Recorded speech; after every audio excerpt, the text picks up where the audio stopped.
Warahmatullahi wabarakatuh. Selamat pagi anak-anak. Untuk pagi ini kita akan membahas mengenai materi ruqsah. Islam itu mudah, tidak menyulitkan pemeluknya. Perkenalkan, nama saya Ahmad Nurul Albab. Saya selaku guru pengajar pendidikan agama Islam.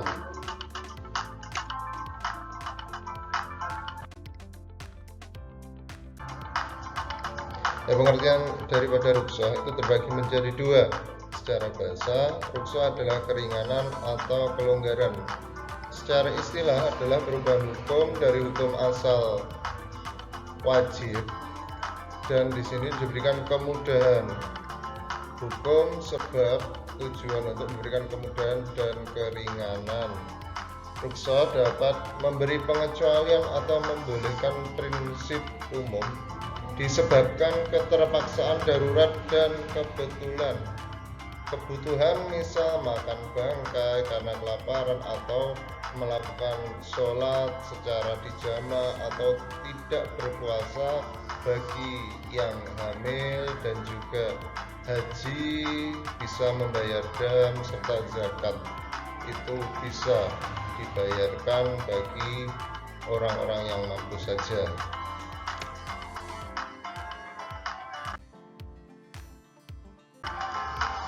Di sini ada dalil yang memperbolehkan ruqsah atau memberikan keringanan bagi umat Islam yang berbunyi Bismillahirrahmanirrahim, la yukallifullahu nafsan illa wus'aha laha ma kasabat wa 'alaiha ma kasabat.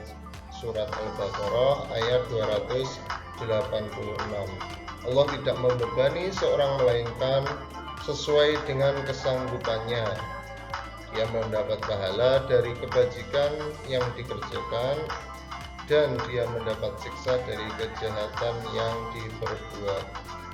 Ingat, kata kuncinya, Allah tidak membebani hambanya.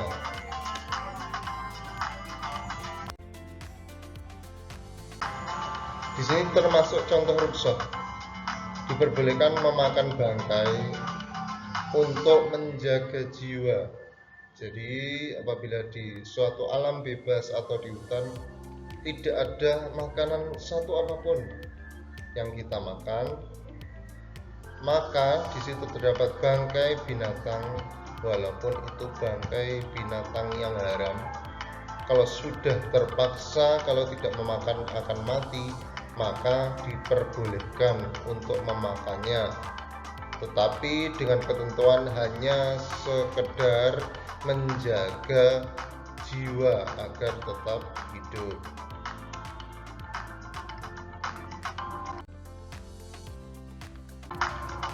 Di sini terdapat dua macam ruqsah, yaitu ruqsah yang menggunakan hukum azimah dan juga istitisan atau kebaikan.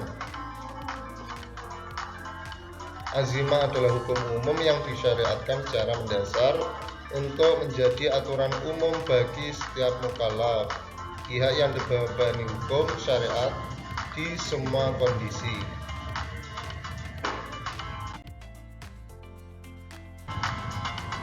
Selanjutnya itu kita membahas mengenai ruqsah dalam sholat.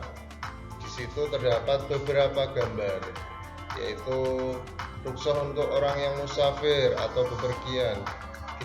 Kalau bepergiannya lebih dari 81 km atau 82 km, maka kita diperbolehkan untuk menjamak sholat ataupun mengqashar. Ada juga orang yang sholat dalam kendaraan, bagaimana sholatnya, ada sholat dihormati waktu, dan juga masih banyak lainnya.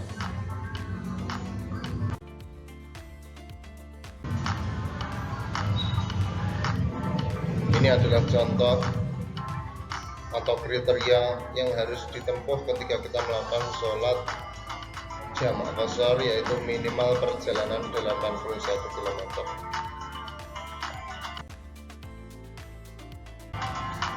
Di sini adalah seseorang yang sedang sakit.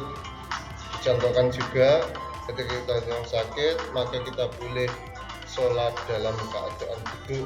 Ini termasuk juga ruqsah Kalau tidak bisa duduk, maka kita bisa juga sholat dalam keadaan berbaring.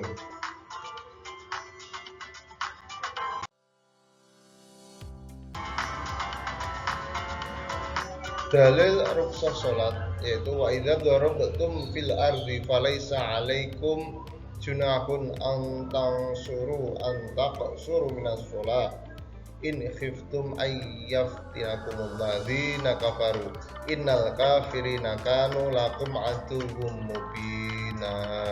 Surat An-Nisa ayat 101. Dikatakan juga boleh rukhsah salat jika darurat.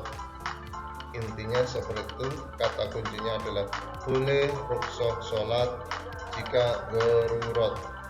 Kalau dalam kehidupan kita di tahun 2020 kita melihat kondisi COVID 2019, maka sholat kita di dalam sesuai gambar diberi jarak untuk menjaga kesehatan. Ada juga di situ ketika kita tidak bisa berjalan, maka kita boleh sholat menggunakan kursi roda. Dan juga ketika bepergian kita tetap wajib melaksanakan sholat, tetapi dengan menjamak atau mengqashar.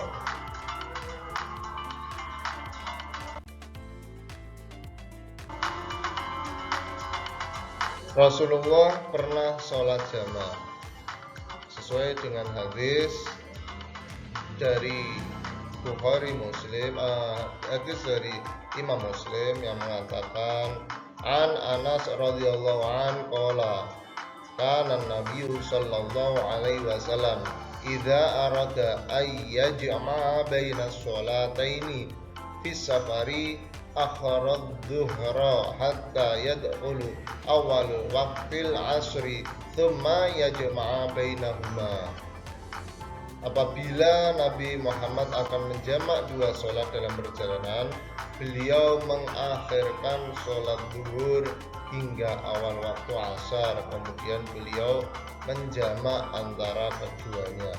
Ini adalah contoh yang diberikan Rasulullah untuk kita semua.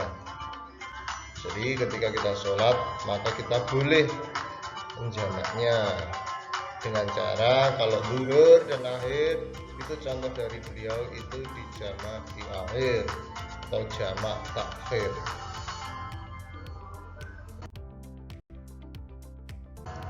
Selanjutnya kita akan membahas rukhsah dalam puasa.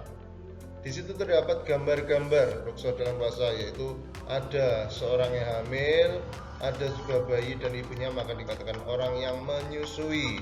Ada juga gambar hukum buka puasa bagi orang yang kerja berat dan mendahulukan puasa. Nah, ini ada beberapa contoh rukhsah dalam puasa.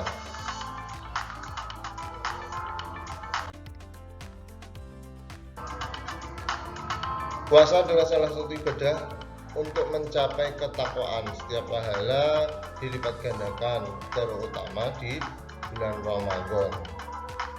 Bagaimana dengan orang yang tidak melaksanakan puasa? Allah memberikan kemudahan untuk meninggalkan puasa, terutama orang-orang musafir, sakit, wanita haid atau nifas, wanita hamil atau menyusui, dan orang tua renta yang sudah tidak mampu lagi melaksanakan ibadah puasa.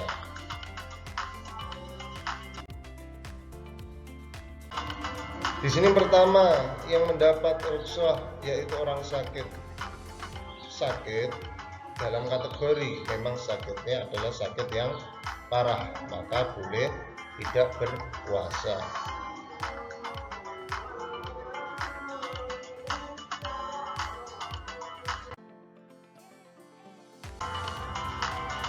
Ketika orang sakit itu diperbolehkan untuk membayar atau menggantinya dengan membayar fidyah.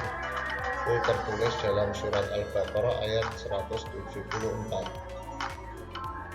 Bismillahirrahmanirrahim. Ayyaman ma'dudat faman kana minkum faridun aw ala syafari faidatum min ayyamin ukhra wa 'alal ladzi yutiqunahu fidyatun ta'amu miskin faman tatawwa khairan fa huwa khairul lah wa anta sumu khairul lakum in kuntum ta'lamun. Di antara kalian maka barang siapa sakit atau dalam perjalanan lalu ia berbuka, maka wajiblah baginya berpuasa sebanyak hari yang ditinggalkan itu. Dan wajib bagi orang yang berat menjalankan jika mereka tidak berpuasa membayar fidyah, atau dalam arti memberi makan orang miskin dengan kerelaan hati mengerjakannya, maka itu lebih baik baginya.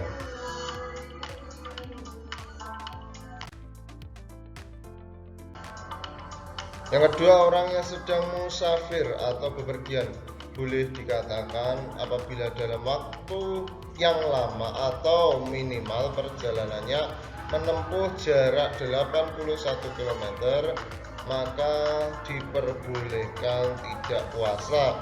Jangan khawatir nanti bisa mengganggu kesehatan dalam dirinya.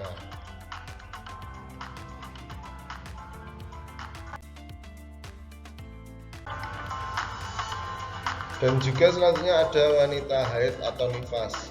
Jika nanti keberatan, maka merasa berat dan sulit melakukan, maka puasanya bisa diqadha.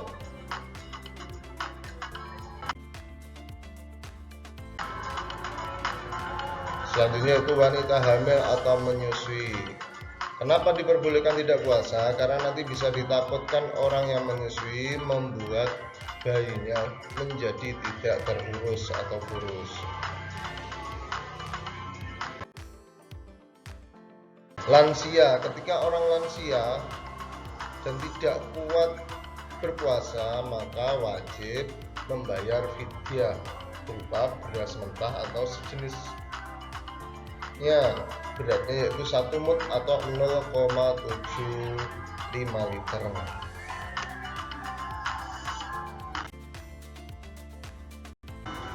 Di sini adalah tabel mengkodok fidyah atau Ramadan. Bisa dilihat tabelnya. Kalau hijau berarti wajib, kalau merah maka tidak wajib. Selanjutnya yaitu rukhsah dalam melakukan zakat. Bagi muslim, zakat merupakan wajib untuk pembersihan dirinya, membersihkan kotoran dalam jiwa dan kotoran harta-hartanya. Zakat dapat dibayar dengan uang atau langsung menggunakan bahan pokok, bertujuan untuk menuntaskan, minimal memberikan kebahagiaan pada fakir miskin atau golongan 8 asnaf. Rukhsah dalam haji.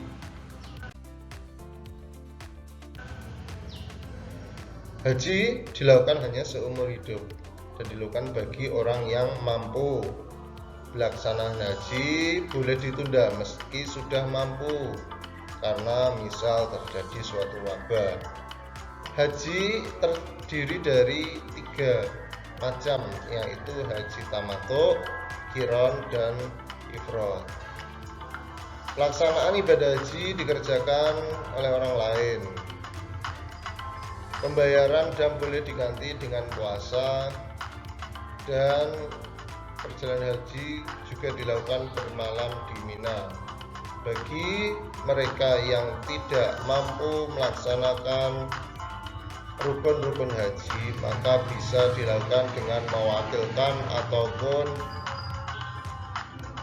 membayar seseorang atau kurir untuk mendorongnya melalui kursi roda bagi yang tidak mampu, atau membayar dam.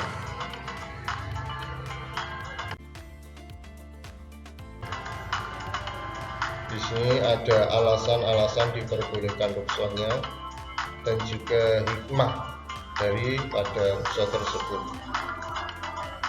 Bisa dibaca. Sekian anak-anak materi hari ini. saya anggap cukup. Semoga materi ini bermanfaat untuk kalian semua sebagai pembelajaran ke depan. Terima kasih, saya akhiri. Wassalamualaikum warahmatullahi wabarakatuh.